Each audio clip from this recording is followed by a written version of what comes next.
tayong dalawa.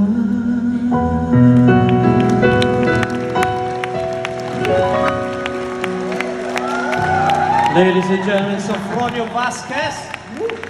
Grabe naman.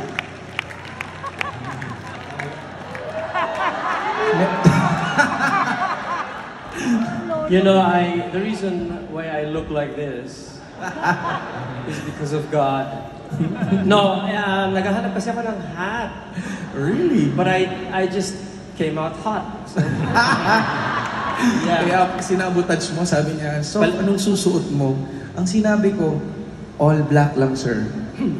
Pero hindi ko sinabing pag ganito, inuna.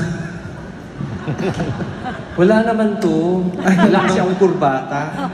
Palakpakan naman natin si Sofronio. Thank you so much. Yes. He has a very, very loud and hard voice. But his name is Sof. Is that weird? You know? You seem very busy nowadays, Sof. My goodness, ginagawa mong Quiapo ang Maynila. And why is that so? Pwede ba akong magyabang? Sure. Alam niyo, sa sobra at pagmamahal ng mga Filipinos around the world, we became victorious and I won The Voice. So, every time na pag sinabi, Sof, you are needed in the Philippines, of course, I want to be here. And of course, sir, so Reggie, it's my honor. Sir Louie, Sir Sika. Isang ko lang, text ko lang, Sof, pwede ka ba? Walang budget pero game. Sabi niya, I'm down. No, really, wala kami pinag-usapan. Ganyang kabait yung taong yan. He does not forget where he came from. In fact, alam niyo po, lingid po sa inyong kaalaman, si Sof po, sa ibang mga parte ng mundo, ang tingin po nila sa akin, tatay niya. Yes, ka. Para patunay po na totoong sa ibang bansa ay ako ang kanyang ama. Ito po, merong nagbalita sa Estados Unidos at ganito po ang nangyari, ang inilathala. In their small home, music was a constant presence, a lifeline that brought joy to difficult days. His father, Oniol Vasquez, played a significant role in shaping Sofronio's passion. Ganyan. Nakakatawa yun. Proud ako doon, ano? Siyempre, nung lumabas yun sa TikTok, sabi ko, uy, ano nangyari doon? Bakit ako Ano ba nangyari doon? Bakit ako naging tatay mo? Hindi ko talaga alam, sir. Pero kung ikaw may magiging tatay ko, at least yung magiging nanay ko, Miss Reg. Kaso naalala ko, pinakilala mo ako kay Miss Reg. Grabe, niya, kay Regine lang pala. Ay, hindi. Sabi sa akin, kaninong asawa yan? Hindi, ngayon, aaminin ko na sa'yo. Total, kakarating mo lang talaga. So, ako talaga ang tatay mo. Oo. Tinatanggap ko. Pasensya na. Hindi ako katangkaran.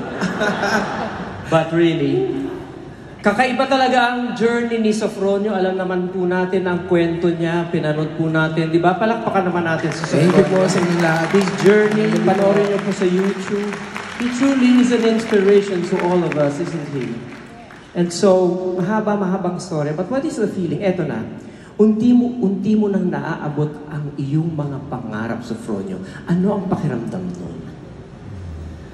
Wow. Sobra talaga po akong nagagalak na as a Filipino, we are given the opportunity to just share to the world that we really exist as a musician, as an artist, as Filipinos, now very talented, and to be able to just sing here on stage and perform mga icons natin. Alam niyo ba kung gaano ako kakakabado ngayon? Gaano kakabado? Sir, nanginginig yung heels ko talaga. But, nahihinig yung heels mo. Well, eto. Hindi na kita babayaran para... Okay lang po. Para sulit na sulit. Di ba? Biro lang. Gusto niyo po bang marinig pa ang tinig ni Ginoong Sofronio? Eto pa. Maririnig natin ang kanyang tinig at aawitin po namin ang ilang mga awiting sinulat naming tatlo. Okay lang po ba yun sa inyo? Wala naman din kayong choice. Okay, so. Simulan natin sa awiting ito.